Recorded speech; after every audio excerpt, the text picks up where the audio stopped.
E falando sobre a polêmica envolvendo as sanções anunciadas por Marco Rubio a quem censurar cidadãos americanos, nós vamos conversar agora aqui no CNN 360 com Martin De Luca, já está na nossa tela, advogado da Trump Media e do Rumble, numa entrevista que foi viabilizada pela minha colega Jussara Soares, nossa analista de política em Brasília, que com isso vai trabalhar mais cedo, mas que tenho a grande honra de recebê-la aqui. Então, Jussara, por favor, peço que você comece a nossa entrevista aqui. Já dou meu boa tarde também a Martin De Luca.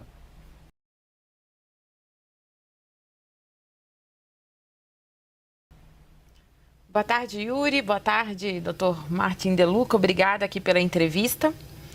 Vou começar aqui a entrevista citando uma declaração dada há pouco aqui à CNN do porta-voz da Embaixada dos Estados Unidos, que ele disse que a restrição do visto anunciada ontem não visa apenas um país. O senhor que tem acompanhado esse caso especificamente em relação às autoridades brasileiras, é possível esperar uma medida mais ampla, visando especificamente autoridades daqui do Brasil, como o ministro Alexandre de Moraes, do Supremo Tribunal Federal? Obrigado, Jussara, e obrigado, CNN, por me receber hoje e ter me convidado. Em relação à pergunta, eu entendo a tendência da diplomacia brasileira de tentar minimizar o impacto, né? Tentar negar o inegável, defender o indefendível, porque, obviamente, é uma imagem para o país não desejável. Então, esse é o trabalho do diplomata e tem que ser respeitado. Agora, vamos nos focar nos fatos e deixar de lado a diplomacia e negar o inegável. O que foi anunciado ontem pelo secretário de Estado, Marco Rubio, envolve cancelamento de vistos e proibição de ingresso aos Estados Unidos por aqueles funcionários estrangeiros, inclusive juízes, que estejam envolvidos em censura de cidadãos americanos. Você não precisa ser um experto em censura, um experto jurídico para entender que a figura mais notariada né, na conversa pública dos Estados Unidos como um juiz estrangeiro que censura, ou que tentou censurar cidadãos americanos dentro do território americano, vem da América do Sul, vem do Brasil. E, obviamente, é só uma pessoa, né? Então, isso é um fato. Não tem New Yorker, ou The Economist, ou Financial Times, ou New York Times, fazendo matérias profundas sobre um juiz específico do exterior que está tentando censurar plataformas, cidadãos e residentes dos Estados Unidos em território americano, né? Essa pessoa que qualificaria nesse critério com ampla prominência é uma. E segundo ponto, que é super importante entender quando estamos tentando minimizar ou negar o inegável. O secretário Rubio, declarando na semana passada, acho que foi na quarta-feira, na Comissão de Relações Exteriores da Câmara de Representantes dos Estados Unidos, isso está em vídeo, está gravado, fácil de achar para qualquer pessoa que tenha interesse em identificar o que foi falado exatamente. Um clipe deve ser, não sei, 30 segundos, 40 segundos, não dá muito trabalho, eu convido todo mundo a ir olhar. A pergunta do deputado americano é sobre o Brasil, sobre censura e outras medidas, enfim, antidemocráticas, sobre o Alexandre de Moraes, e pergunta especificamente se estão sendo consideradas sanções baixo a lei Magnitsky para o ministro Alexandre de Moraes. Clipe de 30 segundos. A resposta do secretário Rubio já foi amplamente reportada e foi claríssima, que está sendo em consideração, está sendo considerado, está sendo avaliado, e o secretário considera que tem altas probabilidades que isso vá acontecer. Sanções econômicas baixo a lei Magnitsky não são as medidas que foram adotadas ontem. As medidas que foram adotadas ontem são outras medidas muito mais leves do que seriam as sanções econômicas baixo a lei Magnitsky. Então, é super importante para o público, eu acho, entender a diferença crítica entre as duas, e não precisamos ficar especulando ou adivinhando, porque tem um vídeo com o secretário Rubio falando claramente, né? Uhum. Martin, agora eu entendo o ponto. Quer dizer, o que você está nos colocando é que não necessariamente a ordem cronológica dos fatos é a ordem de processamento do que vai acontecer. O que ele disse semana passada perante o Congresso americano segue valendo tanto quanto a postagem de ontem. Não é um recuo na sua avaliação. Minha pergunta é: chegamos então, na sua avaliação, a um ponto de não retorno, ou seja, isto vai culminar numa sanção por parte do governo Donald Trump contra autoridades brasileiras? E isso, como disse o embaixador Rubens Recupero, a jornalista Renata Souza aqui da CNN mais cedo, notícia que está no site da CNN, isso inevitavelmente vai levar a uma reação política do Brasil. É esse o ponto em que chegaremos de retaliação entre os dois países que têm 200 anos de história diplomática? Essa é concordo, uma excelente pergunta. E eu quero ser claro que, obviamente, eu não sou um voceiro do governo dos Estados Unidos, tá? Então, eu vou dar minha opinião baseada na minha experiência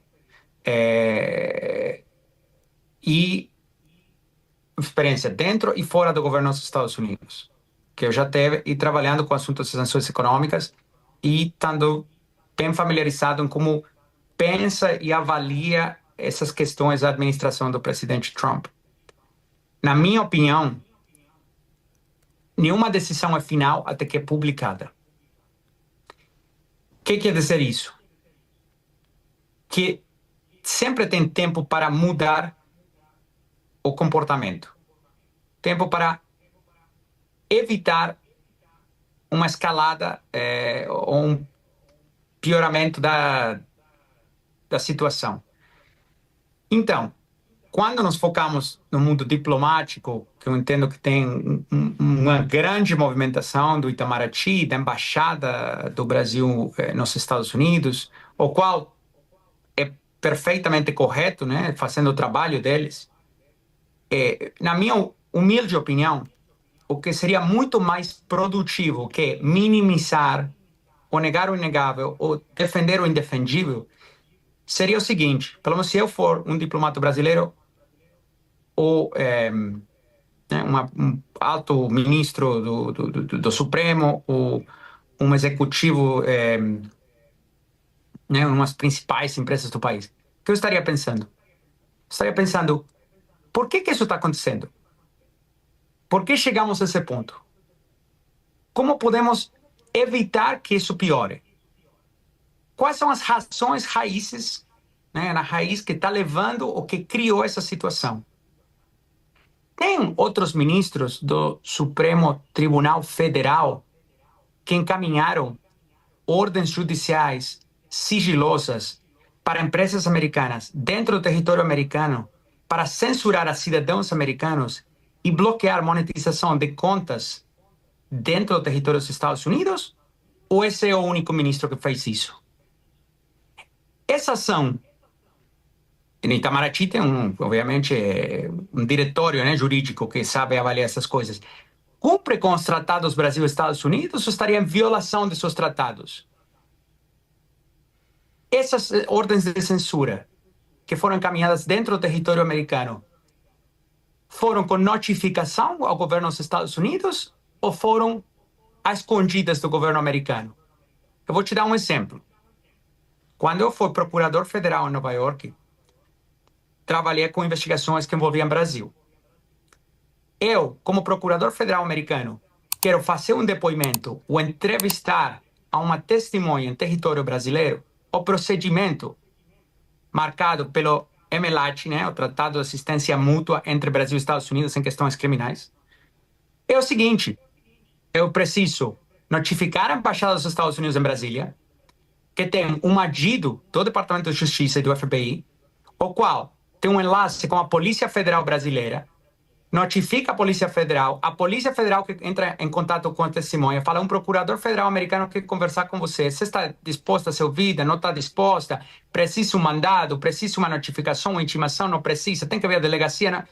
E a regra requer que quando fui procurador federal, qualquer procurador americano fazendo uma investigação que envolve o Brasil, quer vir para o Brasil para entrevistar uma testemunha brasileira, tem que estar acompanhado por uma pessoa da Polícia Federal ou um membro do Ministério Público Federal brasileiro, que tem que participar e ouvir e ser feito em português ou, se todas as partes concordam, pode ser feito em inglês. Esse é o procedimento.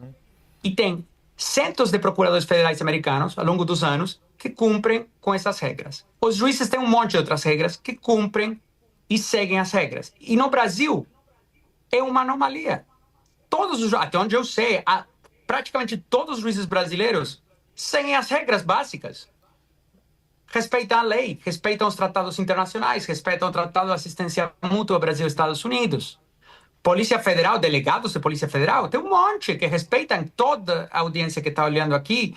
Se você conhece alguém que é um delegado da Polícia Federal, pergunta. Eles são todos, recebem treinamento, sabem como fazer direitinho. 99,9999% dos membros da Justiça e das Forças de Segurança Pública sabem fazer seu trabalho. Então, quando tem uma exceção, só um minutinho, quando tem uma exceção única, sem precedentes, é muito mais produtivo avaliar por que temos chegado a esse ponto e por que isso está acontecendo, que negar o inegável. Jussara? Eu queria saber, o senhor representa o Trump Media e também a Rumble. Como que as plataformas, as Big Techs, elas têm auxiliado nesse processo que está em estudo, né, de sanção ao ministro Alexandre de Moraes? Que tipo de informações vocês têm passado, se têm passado essas informações para as autoridades dos Estados Unidos? Olha, obviamente, a conduta que está envolvida aqui é de conhecimento público, né? Praticamente todo o caso que envolve a Rumble e Trump Media está detalhado publicamente na Justiça Federal de Tampa, onde nós apresentamos o processo. Não só tem nossas declarações lá, sino que tem um monte de provas anexas que foram apresentadas ao juiz. A diferença dos processos do ministro Alexandre de Moraes, a maioria dos quais avança em sigilo, a ampla maioria dos processos nos Estados Unidos são totalmente públicos. Então, qualquer pessoa, qualquer cidadão de qualquer país do mundo pode entrar lá e olhar todas as informações que a Rumble apresentou na justiça americana. São de total conhecimento público. Além disso, também é de conhecimento público, teve ampla cobertura mediática lá em fevereiro, acho, do 2025, quando o Congresso dos Estados Unidos passou a lei que chama No Censorship on Our Shores, né? Sem censura em nossas fronteiras, na qual lida com a conduta do ministro aqui e de outros juízes do exterior. Após passar essa lei, o presidente da Comissão Judicial do Congresso dos Estados Unidos, o congressista Jim Jordan, encaminhou mandados, que tem poder, né, um valor como se for mandado por um juiz, mandados do Congresso dos Estados Unidos a diversas empresas de tecnologia, Google, Meta, Apple, Rumble, um monte de todas as empresas de tecnologia que receberam esse tipo, o que o Congresso acha que receberam esse tipo de ordens de censura. Isso tem um valor jurídico, né? Então, você tem como uma intimação, você tem uma obrigação legal de responder ao mandado do Congresso.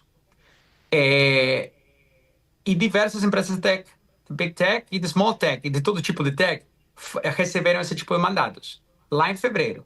Aí fica com cada uma que informações forneceu, volume das informações, mas o que eu entendo, basado nas declarações públicas que o comitê do congressista Jordan estava tentando determinar, era qual é o volume. Tem mais casos, além do caso, por exemplo, da Rumble, tem mais casos de ordens de censuras do exterior que foram recebidos por outras empresas de tecnologia tentando censurar ou ameaçar cidadãos americanos em território americano sem que fique sabendo o governo americano. E por quê? Até onde eu entendo que o Congresso determinou necessária essa medida.